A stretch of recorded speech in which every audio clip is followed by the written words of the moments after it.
Okay. Hello, everyone. Thank you for joining me for the May. I always have to look at my calendar. I swear, this year is flying by so fast. The May Leadership Team Huddle. I'm so excited to be sharing wonderful content that was shared with us from the amazing Disney Institute. So if you might not be aware, if you're not aware, Superstar directors were able to register to attend a workshop, if you will, down here in Orlando at Disney with the Disney Institute. So we had an entire full day of training with the Disney Institute. Then we had an evening exclusive in Magic Kingdom. Well, I shouldn't say exclusive evening. We had an evening in Magic Kingdom with an exclusive firework show dessert party that was fabulous. And then the very next day, we had an entire day in Epcot. We got into the park early. We had to get up at 5 a.m. because we entered the park at 6 a.m. We had a nice breakfast there in the park, had a little, recap of the prior day at Disney Institute. Then we were able to go and check out our little pop-up, if you will, for the Flower and Garden Festival. So we were able to experience that by ourselves in the park. And then we had the whole day free to explore Epcot. It was a fabulous experience, a wonderful trip. And I know that it is the first, I don't know because I know, I really don't, but I know because I assume with how well received this was, that this will be the first of many events like this. So I just want to encourage you to keep growing, keep sharing. And I want to experience this with more of our leaders. And I don't know if they're going to open it up to all leadership titles or what they're going to do. But I do anticipate that at least we'll have more of these for superstar directors. I would anticipate at least that. So what I have prepared is some of my key takeaways from this Disney Institute training. There is so much in this book that I want to share, and I will continue to share more because obviously I can't just do what we did an entire day in an hour, but I am going to continue to share more and more. So stay tuned for that. So I'm going to start by talking about some of the introduction. And I apologize, I am going to read a lot directly from the book, but that is because I'm not going to mess it up and change anything or miss anything. So forgive me because I am going to read a lot from the book. But if you need me to repeat anything, use the chat and let me know. And I can repeat anything that you want me to repeat. Okay, so the very first quote in our introduction is a Walt Disney quote, and it is, "Whatever we accomplish is due to the combined effort. The organization must be with you or you don't get it done. In my organization, there is respect for every individual, and we all have a keen respect for the public." Walt Disney. Okay, so the common frustration that we as Scentsy leaders experience, and traditional brick and mortar businesses like Disney experience, is this: my organization's goals are not being met because we are not demonstrating consistent leadership. Common frustration: my organization's goals are not being met because we are not demonstrating consistent leadership. I think that's something that we can all relate to, and I think that's something that we all have felt or feel consistently. I know that I can speak for myself when I say that, when I look at 2021, that was a year where I felt like my business was almost on autopilot because I was dealing with so many health challenges myself. And so I look back on that and I'm like, oh man, I feel like I did not demonstrate consistent leadership in 2021 because life happens, stuff happens, and it can be difficult to maintain consistent leadership to the degree that we would like to. So that is a very common frustration that we all experience. It says frustration may stem from misalignment of values and vision within the broader organization or from you as a leader. This can have a devastating effect on the success of an organization. So this is kind of one of the core values of Disney Institute. It says Disney's consistent business results are driven by strategically focusing on certain business functions and opportunities in which companies often fail to see the value and potential.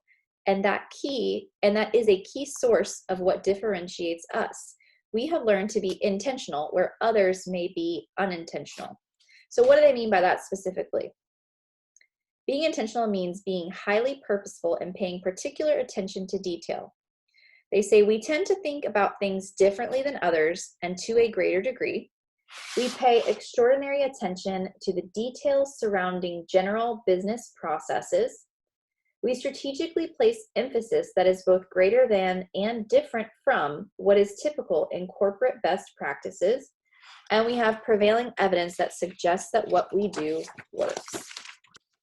Okay, let's talk about the bigger picture. What exactly do Disney parks and resorts do differently?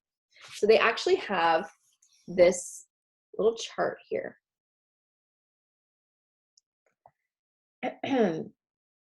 So over the top, they have common purpose, and underneath the line, it's brand promise. Next is leadership excellence, employee management, quality service. So leadership excellence, employee engagement, quality service. And then on the other end is intent to return over top of loyalty. Okay. So Disney believes that they will achieve these things through continuous improvement and continuous feedback. Continuous improvement and continuous feedback. They say that they relentlessly ask and survey. And this is something that I thought about a lot. In regards to improvement, being teachable means so many different things.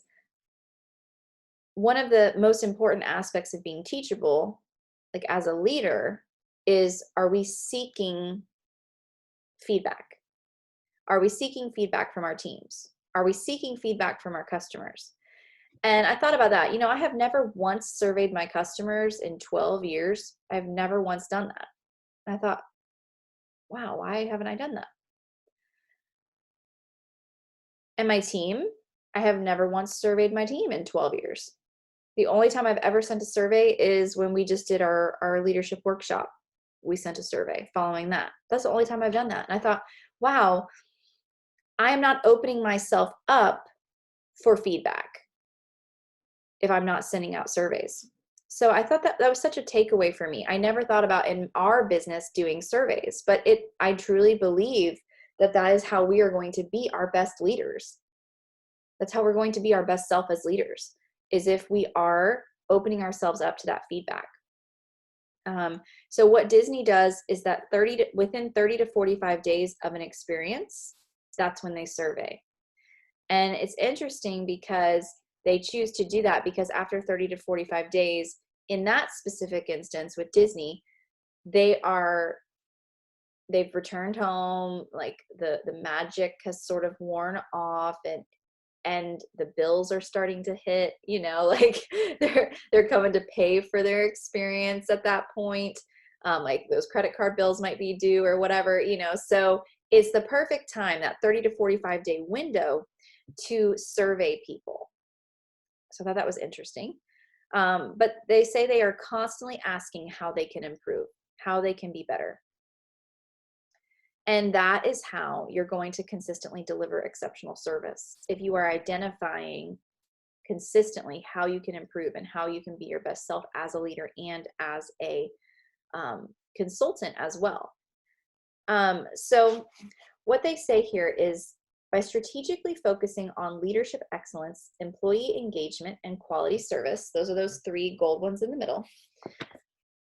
By strategically focusing on leadership excellence, employee engagement, aka team member engagement, and quality service, in that order, leadership excellence, employee engagement, and quality service, combined with a continuous improvement mindset and a clear understanding of your brand and organization's goals, you can set your organization on a path to the sustained results you desire. We're not talking about Scentsy when we talk about your brand, right? And we're not talking about Scentsy's goals when we talk about organizational goals. We're talking about you, your brand, your organizational goals. Let's just start from the very bare bottom. Are you identifying organizational goals for your organization? I am. They're here. Are you? We can't expect to get somewhere if we don't even know where the hell we're going, you know? Like, we cannot expect to get to that outcome if we don't even know what the outcome is that we're looking for, okay?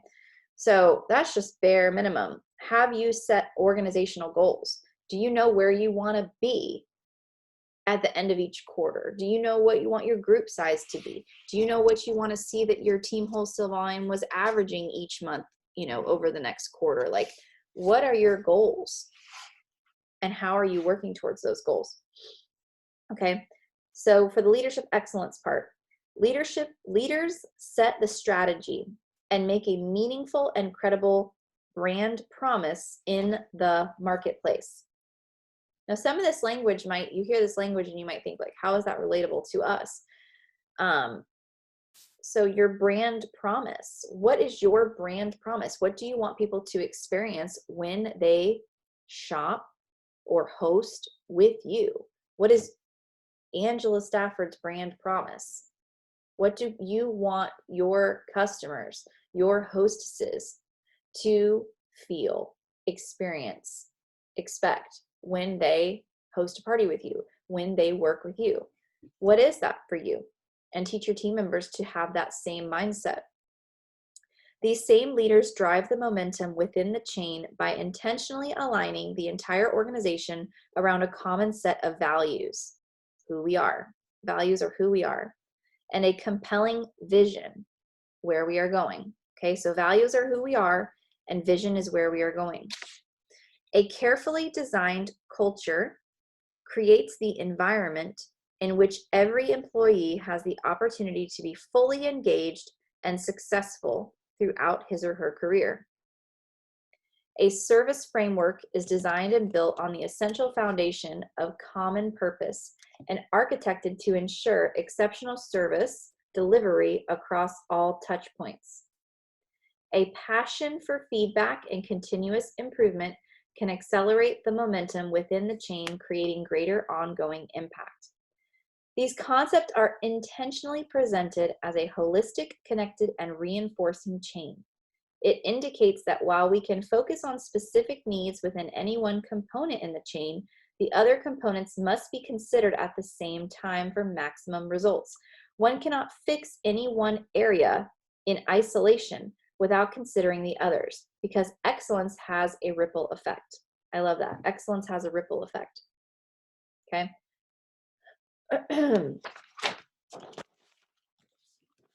Okay, so one of the things they actually played a video of a bunch of leaders at Disney. And one of the things, I wrote down two things from that video that really stood out to me that some of the leaders said are some of their like principles.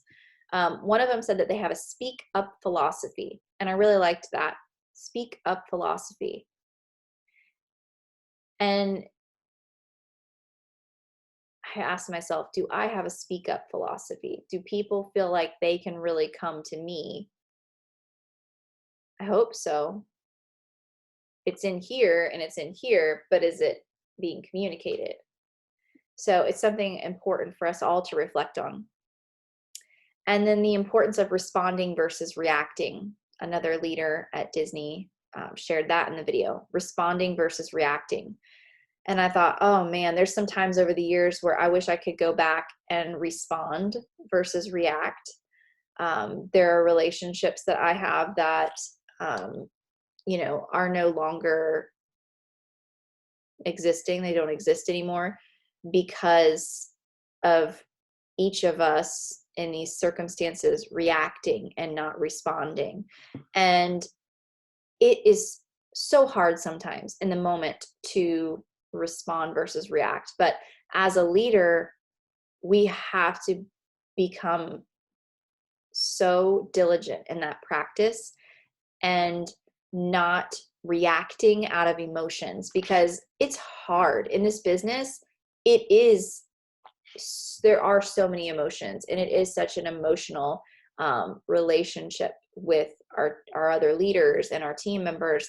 And so really developing that discipline of taking the time to think and then respond. It's so, so, so important. And I hope that each of you watching this can see that value. And if it's not something that you're really diligent in now, practicing that. And that way you will at least be able to do your part in ensuring that you have healthy, good relationships with the people in your teams and in your groups. Okay, so let's talk about the definition of leadership from Disney Institute's perspective. Any dictionary will show that the word leadership is a noun, but this can create challenges for those who treat leadership as a noun in practice. At Disney, we choose to think about leadership as a verb because we believe that leadership is not who you are, but rather what you do. Leadership is not who you are, but rather what you do. They have these little Tinkerbell moments here where it says great idea. And this says leadership is a result of the actions one takes rather than the position one holds. Leadership is a result of the actions one takes rather than the position one holds. I would love it if y'all would use the chat. And what do you think are some of the actions in our career, in our business, that a leader takes? Leadership is a result of the actions one takes rather than the position one holds. And while you guys are typing that, this insight moment here says something as well that I think you might want to jot down. Leaders establish, operationalize, and sustain. Leaders establish, operationalize, and sustain the values and vision by which their organizations thrive. Okay, so remember, we said that, where's that?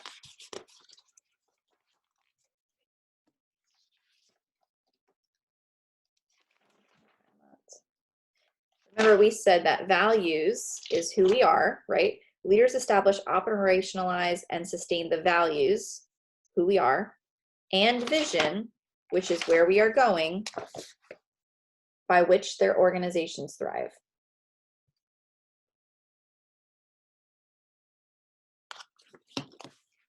Joanne said mentoring. Yes, 100%. 100%. Angela said, leaders cheer on and encourage others even if they aren't on their team. Excellent. Absolutely. Absolutely, those are actions for leaders. Okay, so let's talk about defining values, defining vision, and defining organization. I love that, Deb. Yes, an individualized approach. Totally. If leadership is defined by a person's traits and behaviors, then values and vision become crucial elements in how a leader functions within an organization. Okay, so let's define values. Values are important and lasting beliefs or ideals shared by the members of a culture about what is desirable or undesirable. Okay, values are important and lasting beliefs or ideals shared by the members of a culture about what is desirable or undesirable. Personal values influence behaviors and attitudes, and organizational values serve as a broad guideline in all business interactions. They can be held on a personal level and an organizational level. Both values systems impact the long-term success of both the leader and the organization.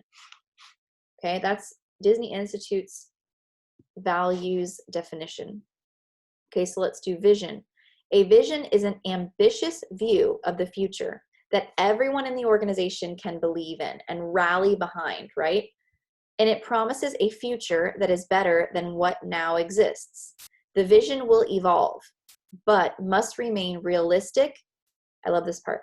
The vision will evolve, but it must remain realistic, specific, and relevant to all involved. And it must create an environment for organizational change without sacrificing values. I love that. Like, I just love that. copy and paste that, put that on my vision board. I love that definition of vision. The vision will evolve, but must remain realistic, specific, relevant to all involved, and must create an environment for organizational change without sacrificing values. And like, what I love about Scentsy is our vision, each individual's vision might be different, but our overall vision is the same. And that's why I'm constantly saying in the group, I don't care what your goals are. I want your goals to matter to you, right? I want your goals to make you feel good. I want your goals to give you butterflies. So if that is making $50 a month to get your nails done, heck yeah, let's set you up to do it. That's one of the reasons why 3x3x3, the 3x3x3 initiative that I created at the beginning of this year, that's one of the reasons I did it, is to really hit home on the fact that your small goals are so important. And so really for me, when I think about the vision of our Sunshine State Superstars group, the vision really is to create a life you love by doing work you love. I say that all the time, and I feel that so deep in my soul. Like, that's what we get to do. We get to create a life that we love on our terms with exactly how we want our life to look while doing work that we genuinely love. That's what we get to do. And to me, that's what I think of our vision. Can you share the definition of vision on the group? Yes, I can. Will you, if you like, maybe send me a message to remind me on Facebook? I'm like brain dead so many days. Okay, so defining organization. An organization is an individual or a group of people that form interdependence through collaboration to achieve certain goals. Is that not what we do? That's what we do, right? In this program, organization is referred to as the sphere of operations that you are responsible for as a leader at any level or position. Okay. So, proactive leaders intentionally establish values. It's like our creed. You know, one of my favorite places to visit when I go out to Idaho is Dutch Brothers. They have the most delicious, I don't drink coffee, but I would drink the chai latte. It's called Christmas morning, and it's like heaven. They have a Christmas morning and a Thanksgiving morning. Angela, did you, or Joanne, did you guys go to Dutch Brothers while you were out there? Pepper, did you go to Dutch Brothers?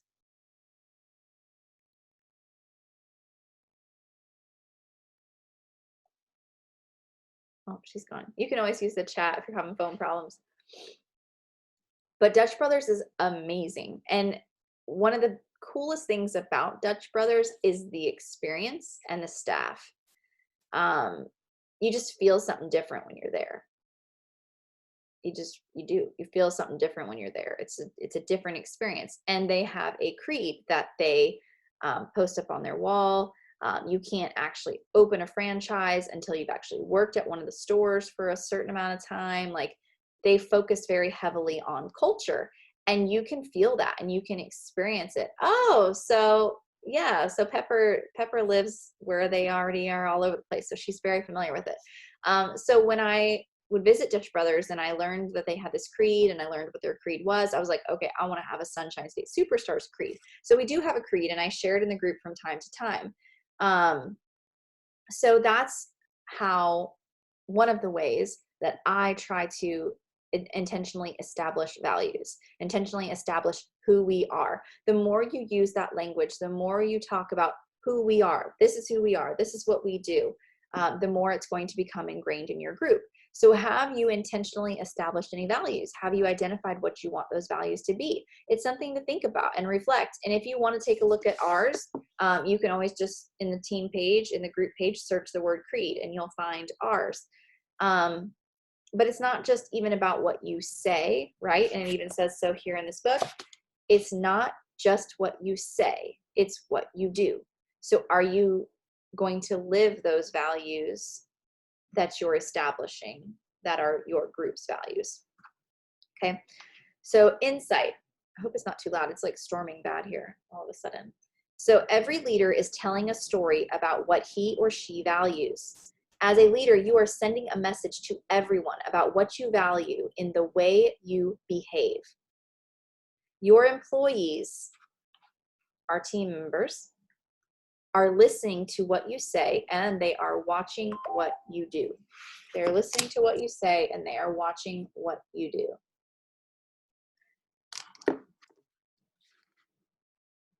Okay, and here's, I love this, for the common mistake sections in the notebook, they have like goofy, like falling.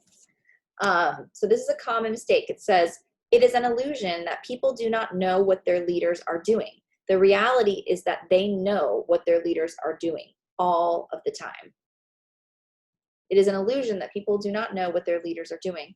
The reality is that they know what their leaders are doing all of the time. Okay. If you do not intentionally establish what you value and behave in alignment with those values, then your employees, aka team members, will decide for themselves what you value. I mean, boom. If you do not intentionally establish what you value and behave in alignment with those values that you're sharing, your employees, aka team members, will decide for themselves what you value. Isn't that like, I love that. That hit me. Okay, so when it comes to expressing your values, sharing your values, intentionally establishing those values, it's important to tell a story, right?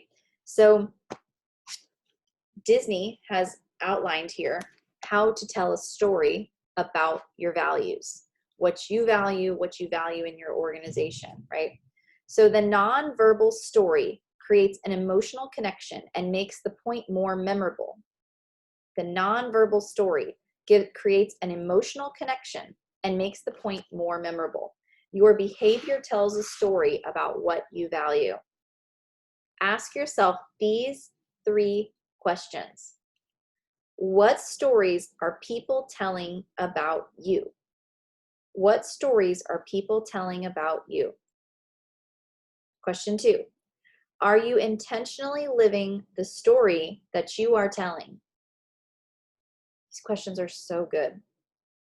Gosh, this stuff was so good. What stories are people telling about you? Are you intentionally living the story that you are telling? And 3, do you really value what you say you value? Do you really value what you say you value? Guys, this is the best leadership training I have ever gotten. Oh, it's so good. The constant challenge. This is good. This is good. The constant challenge is ensuring that the story being told and your behavior being demonstrated are aligned. It's so easy to talk the talk. It's so easy to say, these are my values. This is our group's creed. This is what we do. This is who we are. It's so easy to say that stuff. But is your behavior aligned with that? Are you walking that out? Your team sees you. They see your stories on social media. They see your posts. Maybe they don't see any posts at all. Maybe it's just crickets all the time with you. You know, like they see what you're doing and what you're not doing. So establish values and ensure that your actions are lined up with your values that you're sharing. Okay, so here's a quote before we move on to the next section. A true leader, I had never heard this quote before. A true leader has the confidence to stand alone, the courage to make tough decisions, and the compassion to listen to the needs of others. He does not set out to be a leader, but becomes one by the equality of his actions and the integrity of his intent. Have you guys heard that quote before? Yeah, it's gold. It's General of the Army Douglas MacArthur. General of the Army Douglas MacArthur. I'm going to read it one more time. A true leader has the confidence to stand alone, the courage to make tough decisions, and the compassion to listen to the needs of others. He does not set out to be a leader, but becomes one by the equality of his actions and the integrity of his intent. Oh, that's good. Isn't that good? That's a good one. Okay, so now I'm going to skip ahead in the book. If you guys have any questions or any thoughts or any comments, please feel free to use the chat while I'm just sitting here like oohing and ahhing over all of this stuff. Oh my gosh, it really just is so good. Okay, so the next part that I want to talk to you guys about is how healthy teams function. So we talked a little bit about leadership and how we're going to keep ourselves in check as leaders and what we need to establish as our foundational beliefs, our brand promise, our creed, if you will. This is who we are. This is what we do, right? And how to make sure that we are reflecting on if our actions are lining up with those things and if we're walking out what we're talking, right? So we've talked about the leadership perspective. Now let's talk about how healthy teams function. Any questions, any thoughts so far? Please use the chat. I want to hear from y'all.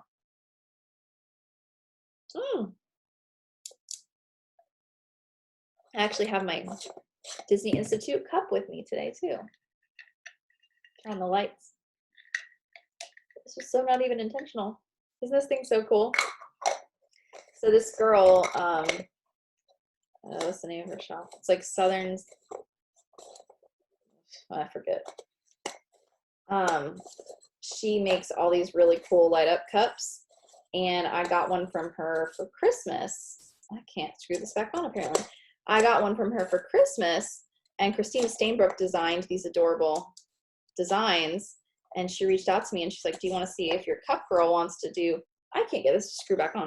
Do you want to see if your cup girl wants to do some cups with my design? And I was like, heck yeah. So she came up with some really cool, there's like a turquoise one, and anyway, I love it. I can't write fast enough. I know, I'm so sorry. I can repeat stuff. So please, if there's something that you want me to repeat, I will absolutely do that for y'all. Okay. Once a team is established of right fit people. Okay, so I'm just gonna add this because you might be like, what are they talking about, right fit people? So previously in the workbook, we talked about, basically in a nutshell, from Disney's perspective, very intentional hiring. They're very intentional in who they hire. That's not necessarily totally relevant to us, but what is relevant to us is knowing the qualities that we're looking for and intentionally pursuing those people, right? I've talked about that so many times, putting on our opportunity goggles and looking for the qualities that we want in our team members in our daily lives. Right? So one of the things I always encourage people to do is to actually, because what you think about, you bring about. So write a list, put it on your vision board, put it in your phone, put it on a Post-it note and slap it on your computer monitor. Write down the qualities that you want in your team members. Think about that. Look for that. Manifest that by being focused on it, right? So what are the qualities that I look for in team members? I look for people who are outgoing. I look for people who are teachable. I look for people who know what it means to work hard and have some freaking grit, which is definitely hard to find these days. Lord above, everybody wants stuff handed to them. Nobody's willing to work, so there's certain qualities that we know we want, right? Do we want team members who are arrogant and prideful and are not teachable? No, right? Do we want team members who are lazy? No, right? I mean, no. Think about the qualities that you want, write them down, and then be intentional as you're going through your life. When you're at a restaurant, when you're at Publix checking out, when you're selling somebody something on Facebook Marketplace, when you're at T-ball, like when you're going through your daily life, look for the qualities if you're not thinking about it, you're not going to be catching it when you see it. Okay. So, and Disney basically trained on the exact same thing in their interview process, in their hiring process. They are incredibly intentional on who they hire. Okay. So once a team is established of right fit people with complementary strengths to whom you trust your career, it is important to understand how that team functions to maximize potential and effectiveness. Okay. So first thing is first, and that is creating a trusting environment. I think the majority of leaders in our group can say that they have a trusting environment in their teams. I feel very confident that the majority of you can say that. But, oh, that was a bad lightning strike. Lord, can y'all hear that? I'm right by a window too, Lord. Jesus, be with me. Okay. So creating a trusting environment. Trust is necessary to ensure the flow of information. When you build, so this is a little insight, okay? When you build relationships based on trust, information flows to you. If you do not have trust, information does not flow at all. When you build relationships based on trust, information flows freely to you. If you do not have trust, information does not flow at all. So guess what, guys? Who do you think is responsible for creating an environment of trust? Who do you think is responsible for that? Us. Yep, us. It is our responsibility to create an environment of trust. Okay? So there are two critical things about creating an environment of trust and mutual respect. All right? Number one, everyone must have the freedom to communicate with anyone. Everyone must have the freedom to communicate with anyone. All right, Disney Institute said it. So, okay, I cannot tell you how many times I get questions from leaders. Oh, should I work with that person because there's somebody in between us? Disney Institute says so, right? Everyone must have the freedom to communicate with anybody. We don't have awkward blue tape or whatever, red tape, whatever you call it, caution, don't talk to these people, caution, don't talk to those people. That is not how I have ever wanted to operate our group, ever. If people want to be in certain groups and don't want to be in certain groups, let them choose, right? If people want to work with certain people and not work with certain people, let them choose, right? I have third, fourth, fifth generation directors that I work with very closely. And there are obviously leaders in between, but that is okay. That doesn't mean that there's anything wrong with these leaders in between. That just means that this person and I have a good relationship and work well together. That does not mean there's anything wrong with the people in between. Okay, that I strongly believe that we will all connect with different people. We will all learn from different people. And that person's success is all those people's success anyway. So let's not be so worried about who's working with who and like, let's all just have the spirit of we work together for the greater good of supporting everyone in every situation, in every format. There is no such thing as too many pats on the back. There is no such thing as too many kudos. There's no such thing as too much support. I strongly believe that. And when I heard that, I was like, heck yes, that's how I feel. So everyone must have the freedom to communicate with anyone, okay? Tinkerbell, great idea. Leaders benefit from learning to trust and respect their employees. Leaders benefit from learning to trust and respect their team members. The most efficient way to solve issues is by trusting people to work out challenges directly without having to verify permission. Okay, guess what? Every single one of you, I know you all, every single one of you have dealt with conflict in your teams or in your organizations, right? There will always be conflict because there are different personalities, right? There will always be, and I don't mean to make it sound like you will constantly have conflict and turmoil in your organization. That's not what I mean. but there will be times throughout your career that there will be conflict. Expect it. Be prepared for it. And listen to Disney's advice and empower your teammates and your growing leaders to problem solve themselves. Empower them to problem solve in scenarios. Okay, so let's say that somebody messages you and they're like, I'm having this problem with my upline, or I'm having this problem with my downline. Empower them to speak with that person one-on-one. Empower them to try to resolve that between the two of them.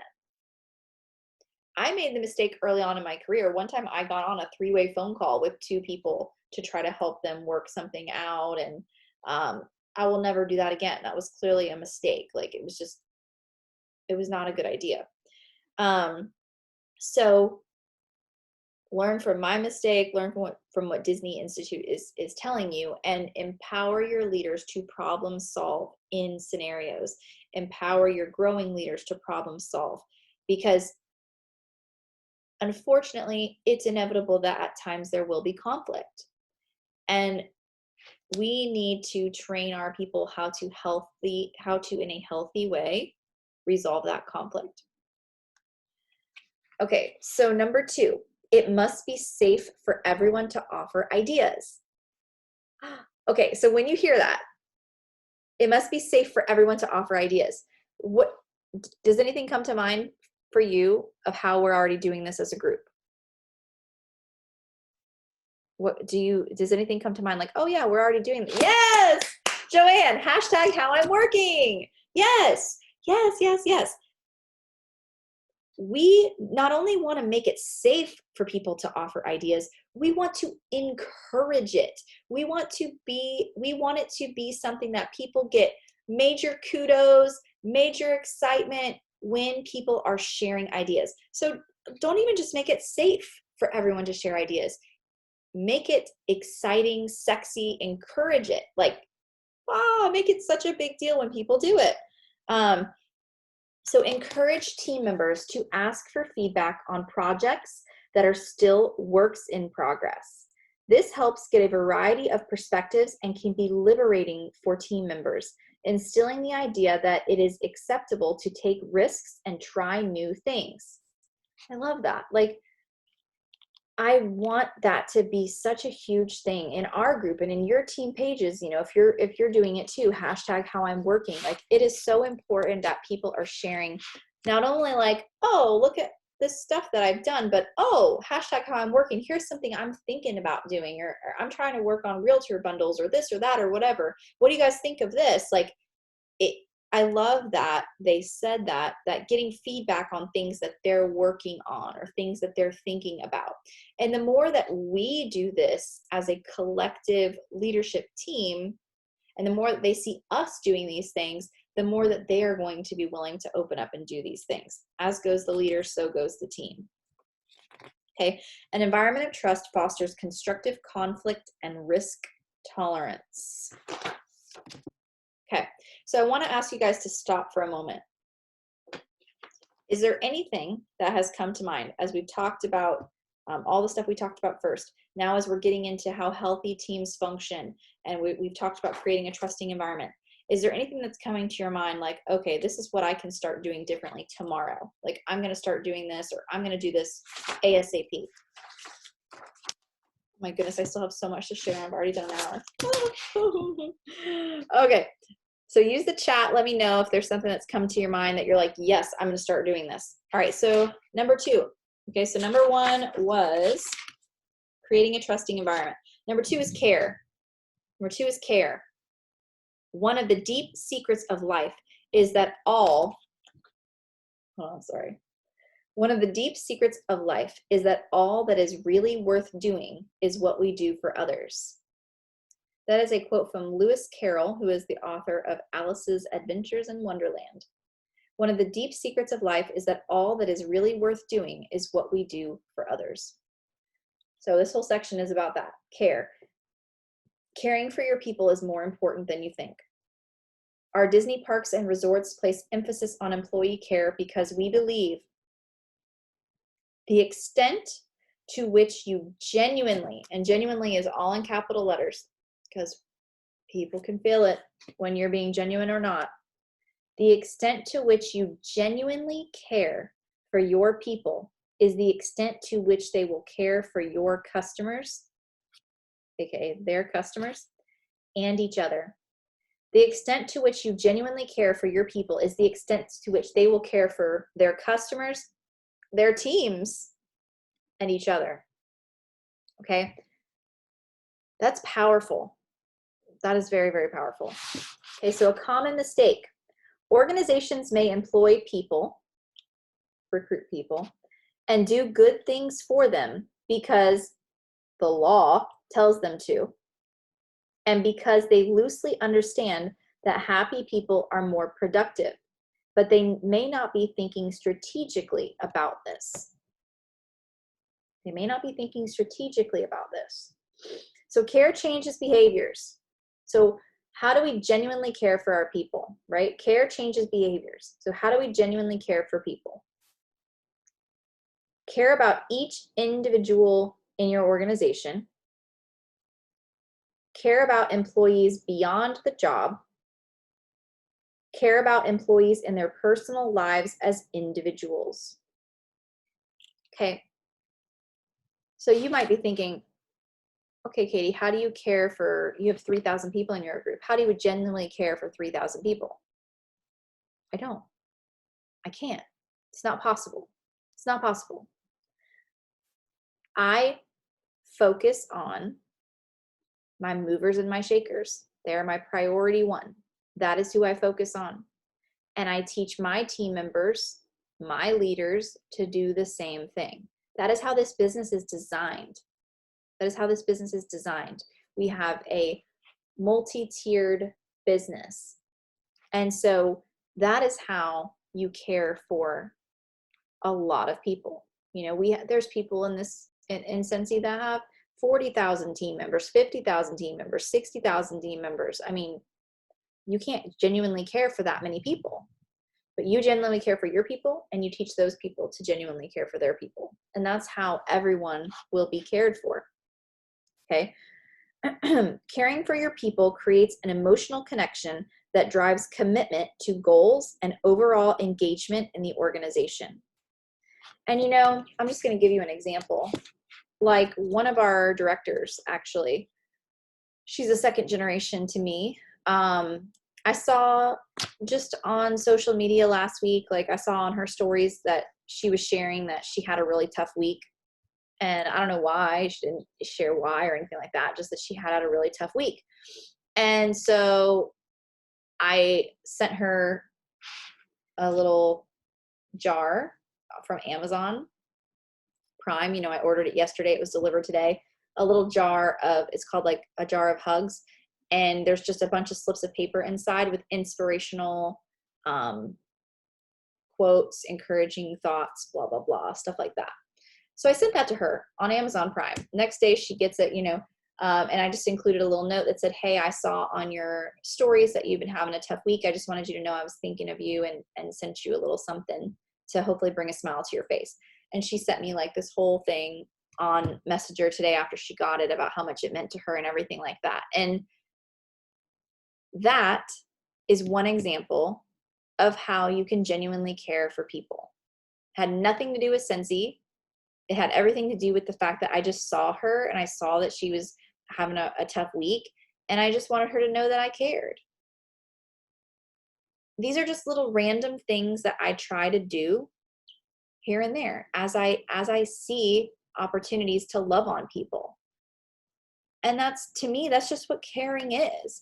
It's just paying attention, right?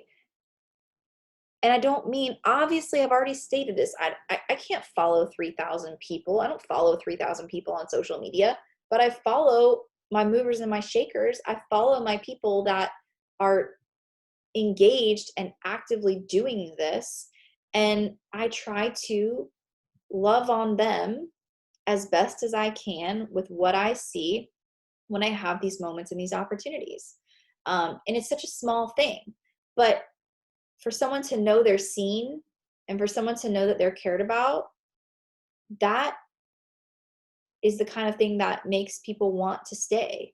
And that is the kind of thing that makes people feel valued. It doesn't have to be expensive. It doesn't have to be all the time. It's just random. But those acts of kindness, those genuine acts of care are going to speak volumes to the people that do receive them and the people that do receive that love. Okay, so care is considered, Disney Institute considers care a critical way to close the performance gap. You can reduce the gap between how your people behave and the desired behaviors you would like to have in your team by emphasizing specific human resource processes. The gap can close. So basically they're saying care, providing genuine care, can reduce the gap between the way your team is performing and how you want your team to perform. When people genuinely feel cared for, they will show up more. They will. Genuine care must be part of your strategic focus around engagement. If you want your team members engaged, if you want your team members participating, how are you showing them that you care? If all they feel like they are to you is just a bunch of numbers, and if they feel like the only time they ever hear from you is when, you're checking up on them about their numbers or congratulating them about their numbers, and it's always just all about numbers, they're going to feel like a number to you. Care is not just what you do for people, it is how they feel about you and your team. It is more about how they perceive your actions. Genuine care pertains to the intentional concern for the well-being of each person in your team. Genuine care pertains to the intentional concern for the well-being of each person in your team. Employees, team members, need to know that you care about them as people and that you would be willing to do whatever they need to help them in their day-to-day lives and careers. A team member's work life and home life are not mutually exclusive. Okay, so I know that some of those words are so specific to a brick and mortar business, but you absolutely can relate that to a Scentsy business. Even more so, because even more so, a Scentsy team member's work life and home life are not mutually exclusive, right? Our work life and our home life are very much intertwined with Scentsy. So ask yourself, and you don't have to use the chat, but use the chat if you want to, ask yourself, when was the last time, can I think of an example of when I showed genuine care for a team member? And I'm not talking about a team member that they were my BFF before they joined Scentsy and they're still my BFF and they sell Scentsy. I'm not talking about that. I'm talking about a team member, somebody you didn't even know before they signed up on your team. When was the last time you showed them some kind of genuine care or concern? Did you see that? Another example, one of my team members had a dog pass away and I sent her a card, a sympathy card, that's a genuine care and concern. It has nothing to do with Scentsy, everything to do with her personal life. Do I catch everything? Of course not. Of course not. I am a flawed human being who has a life, who has a child, who has a business to run, is an individual. I do not catch everything. And you won't catch everything. But do your best to follow the people that you need to be following and try to see what's going on in their lives and how you can care for them and love them through challenges or love them or celebrate things with them. And it doesn't have to cost a thing, or it can be very cheap. I mean, $3.50 for a sympathy card, it's not expensive. It can even just be a voice message. Okay. Care is about engaging the heart, creating a culture of commitment versus compliance. Care is about engaging the heart, creating a culture of commitment versus compliance. I love that one. If the ultimate goal is to get your team to exhibit your desired behaviors, caring for your people becomes another way to get there. That is why care needs to be a strategy. Love that. Care. Care was strategy number 2. So I want to know, use the chat. Any takeaways so far that you're like, oh, boom, I loved this, or I loved that, or oh, I feel so good because this reinforced something I'm already doing, or use the chat. Let me know what your thoughts are. Okay, and the third and final piece is recognition. We talk about that all the time. It was just like, yes, yes, yes, yes, yes. So good. Okay, so remember, how healthy teams function. Number 1 was creating a trusting environment. So number 1, trust. Number 2, care. Number 3, recognition. Please use the chat. I want to know. I want to know that I'm not alone here. Somebody share something. Okay, so number 3, recognition, a critical aspect of your care strategy. So here's the insight. Recognition is more powerful than most organizations can imagine. And I want to hear, use the chat. Give me an example. What's some recognition that you've received in your career with Scentsy or outside of Scentsy? What's some recognition that you've received that really spoke to you and was just so powerful? Joanne, it's also good trying to take it all in. Yeah, it is. It's very good. I know it's a lot. So the definition of recognition, tangible expression of appreciation for a team member's demonstration of desired behaviors. And you hear this? It's not outcome. It's not result. It's behavior. Yeah, it's the exact, Pepper says it's the exact opposite as corporate America's general thinking, which is leave your personal life at the door. Yeah, totally. And look at how unbelievably successful Disney is. Okay, so tangible expression of appreciation for a team member's demonstration of desired behaviors. Not even talking about results, right? And we talk about this all the time in the Scentsy community. We have to reward and recognize the behaviors, the actions that we want people to repeat. So have you ever sat down and done what I know I've said like a bazillion times that y'all should do? You may or may not have done it, but sit down and make a list. What are the actions that I want to be looking for to recognize and reward? What are those actions? Just like I said earlier, we have to be intentional and focused on what qualities we're looking for in the people we want to hire, right? The people we want to recruit. We also have to be intentional to make a list and know what are the things. It's so different to just think it here versus writing it out.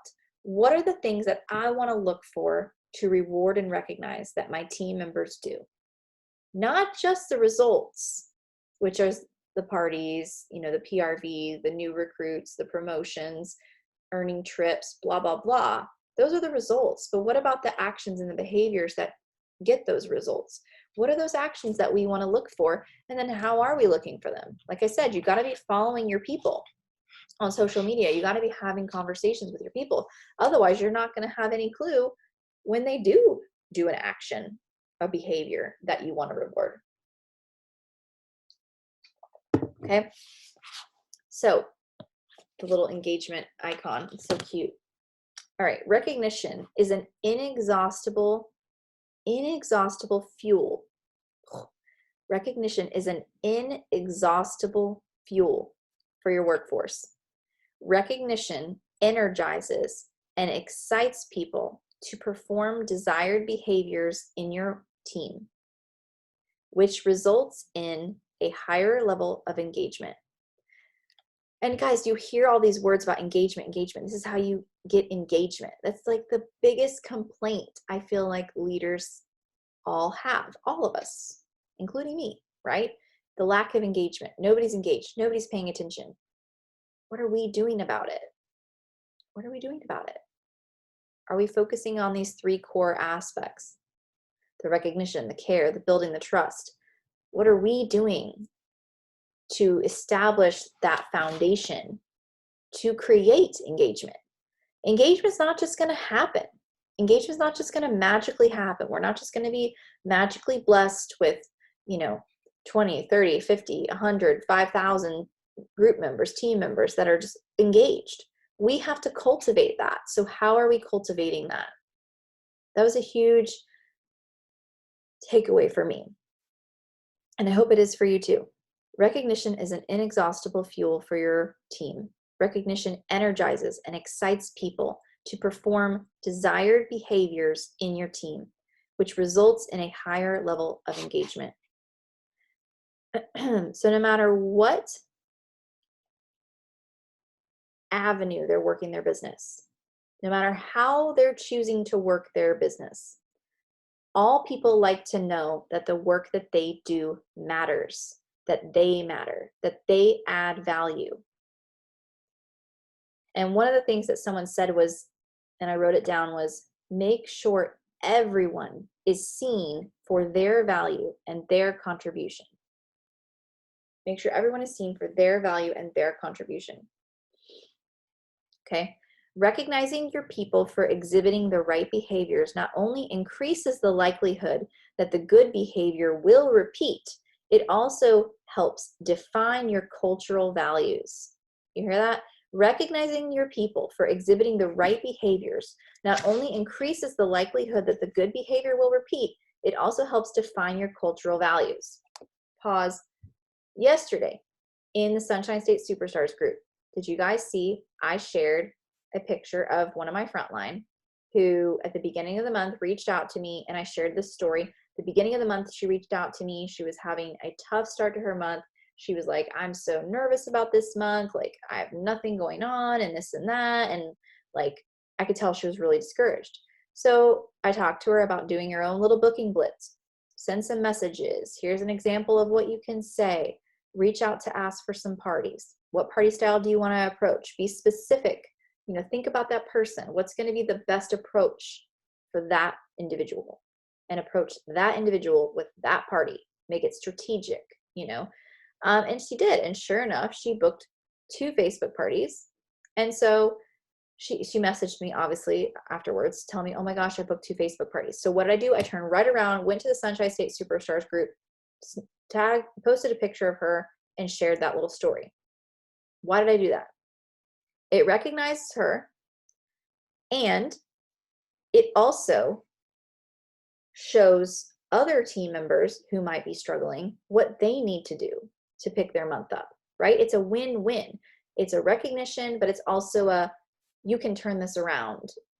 She did, and you can too. So I feel like that's an example of this. Recognizing your people for exhibiting the right behaviors, right? That's her behavior. Her behavior was asking for bookings. Not only increases the likelihood that the good behavior will repeat, right? And guess what? She messaged me actually tonight, literally, and said, I actually want to cover her name, but she messaged me tonight and said, I got another party booked. You see that? I got another party booked. I mean, it works. All of your good behaviors become the definition of your culture. This makes catching people doing it right as powerful as any outcome you may have in business. This makes catching people doing it right as powerful as any outcomes you may have in business. Okay?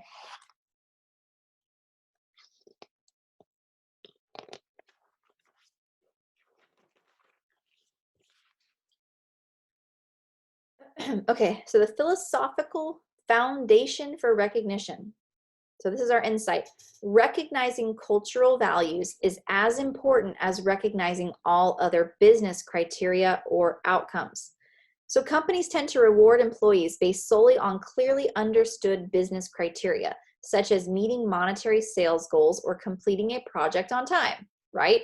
So for Sensi, PRV goals, recruiting goals, promotion goals, earning an incentive, la la la la la, right? So as leaders, we tend to reward employees based solely on those type of criteria, right? That is a common mistake. Recognizing cultural values such as performing great customer service should not be underestimated. It is appropriate to reward outcomes, but remember to reward behaviors too, right? We do that. We know that. That's what we do, right? Great idea. By acknowledging and appreciating desired behaviors, you will reinforce your organization's culture.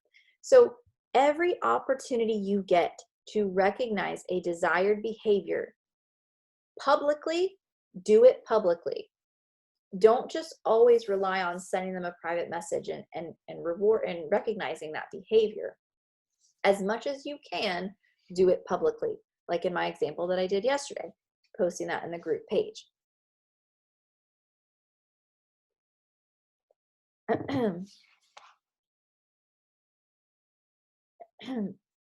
Sorry. Engagement. It is awfully hard to leave an organization where your peers and leaders show that they genuinely care about you. And I think that's why Disney has such an outstanding track record of keeping employees for so long. Because in the parks, the pay's not good. I mean, my grandma worked at Disney for 22 years before she had her stroke and, had to leave. 22 years she worked there. And I mean, I don't remember what she got paid because it's been many, many, many years. But she was a hostess at the Coral Reef restaurant in Epcot for 22 years. And her pay was not good. And the benefits dwindled worse and worse and worse every single year. And I'm not saying that to dog on Disney. I'm obsessed with Disney. I have the Magic Kingdom tattoo on my back. Like literally, the Magic Kingdom castle is on my back. I love Disney, okay? I'm not saying that to cut down Disney. I'm saying that to say they don't just stay for the compensation. They stay because of the culture, because of the experience, because of the care, because of the environment. That's why they stay. I mean, the other night I saw one of my friends that works at Disney. I saw on Facebook, they had like in the Magic Kingdom after hours, they had this really cool, I guess it's something they do all the time, once a year. They do a celebration for 10-year, 20-year, 30-year, 40-year, like every decade, any decade that you're celebrating of employment at Disney, you get to go to this special after hours party. So they have like special certain lanyards for 10 years and for 20 years and for 30 years. And I couldn't believe how ginormous the crowd was that was there at this employee recognition get together. And I thought, wow, how cool is that? Like, it's just another way to see like the way that they're caring for their people makes a huge difference. People stay, and they stay forever. And so what they're saying here, I hold such value to, because they know what they're talking about. The evidence is there. The receipts are in.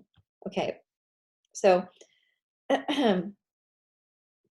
people are different, and different recognition for different people is most beneficial. We know that, right? We talk about the love languages.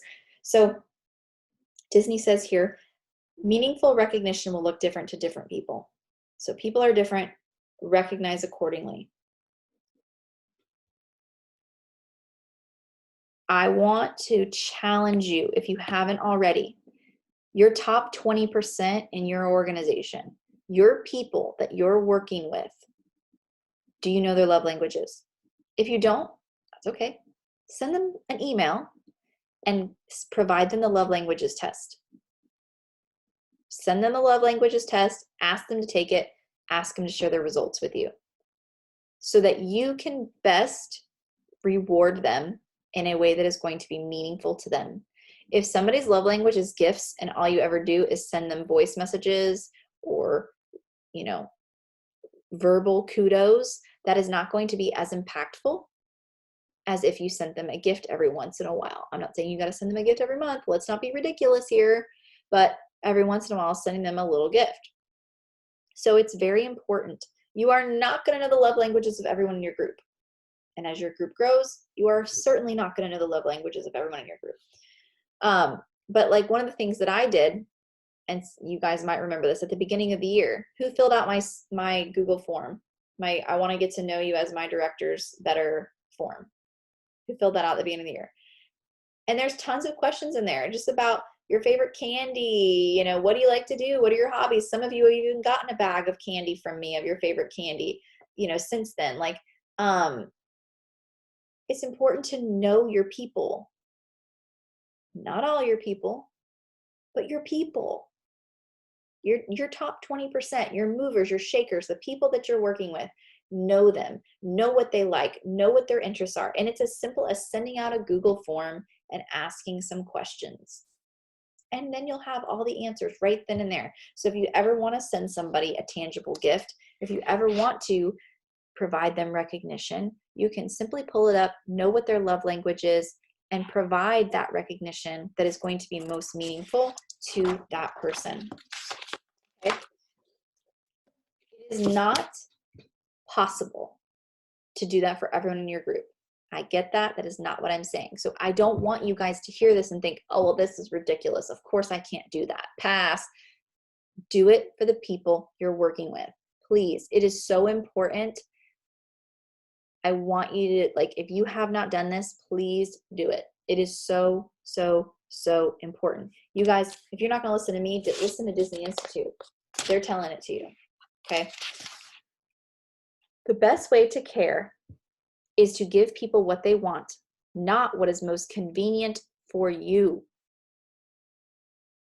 You hear that? The best way to care is to give people what they want, not what is most convenient for you. It is not genuine care if you give only what you yourself would want to receive. Right? It is not genuine care if you give only what you yourself would want to receive. Have you ever gotten a gift from someone and you're like, did you buy this for yourself or for me? Have you ever gotten one of those gifts? I just did for Mother's Day from my mother-in-law, which is so sweet. I love her to death. She didn't even have to give me a gift, but she got me a gift and I was like, can I just turn around and give this back to you? Because this is, I know you want this. You know, like, have you ever gotten one of those gifts? It doesn't feel authentic. It doesn't feel genuine. It doesn't feel like I was considered or thought about in this gift giving experience. You know, the best way to care is to give people what they want, not what is most convenient for you. It is not genuine care if you give only what you yourself would want to receive. So don't get caught up all in your own love language. Learn their love languages and recognize them appropriately for that. Get to know your team members and what they value in terms of time versus material possessions, their preferred way to be recognized. I mean, so good. It's so true. What Disney has learned about recognition, and this is our last little bit here. Disney's strategy for recognition is to recognize people for what they want to be recognized for and via methods they prefer. With a diverse team, we need to have a focused approach by design to make recognition part of the culture. And this is so us. With diverse teams, we need to have a focused approach by design to make recognition part of the culture. So we ask, this is what they say, we ask cast members how they like to be recognized. So again, it's that knowing their love languages, or even simply asking on the survey, you know, what kind of gifts would you like to receive? You know, do you like to receive product credits? Do you, to get products for yourself? Would you like to receive Sense of Success credits? Would you like to receive, you know, whatever? Ask them what kind of gifts they like to get. It says money. We ask cast members how they like to be recognized. Money is often lower on the list. Isn't that interesting? And then 2, Cast members prefer to be recognized with a sincere thank you and a genuine appreciation for doing something right, and they prefer this to be personalized. Personalized, sincere, genuine. Listen to all those words. Personalized, sincere, genuine appreciation. Okay, so how do healthy teams function? Healthy teams function by creating a trusting environment, which starts with us, by genuinely caring for the people in your group. Do you genuinely care for the people you're charged with? Again, it starts with us. And recognition. Again, it starts with us. These three factors will help you create a engaged, healthy team environment. So when your people, as you're building your own leaders, when they come to you and when they say, my team's just not engaged, I can't get my team to participate, my team is dead, my team is crickets, what are you going to tell them? I've got 3 areas to help you focus on to help turn this around. You can do this because I did it myself. I did this. I saw the evidence myself. That's what you want to be able to say. You want to be able to say, you know what? I learned this from Disney Institute and I applied this and I have seen an increase in engagement. I have seen my team growth because of doing this. But you're not going to be able to say that. You're not going to be able to have that conversation unless you apply it, unless you genuinely apply these things starting today. None of these things are beyond you. None of these things are beyond me. These are all things, simple, simple, simple things that all of us can do. It just requires an intentional focus. Being intentional, that's really everything in Scentsy. Are we being intentional? And I know just from my own experience over these last 12 years, I see this evidence. I see this in my own business, and I know what value this is. And like I already said before, the loyalty that you've seen with Disney's employees, the evidence speaks for itself. So I hope that I didn't talk too fast, and I hope that you guys were able to get some good notes about everything that I shared tonight. I know it was a lot. I went way over. So I appreciate you hanging with me for the entirety of this training. And I want to hear from you guys. I'd love to hear in the Sunshine State Superstars leadership group, what are you going to start doing differently? What are you going to implement tomorrow because of tonight's training?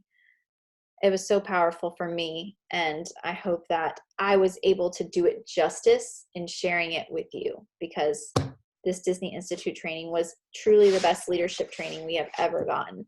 So I hope that I'm doing it justice in sharing it with you. Okay, so I'm going to stop the recording now.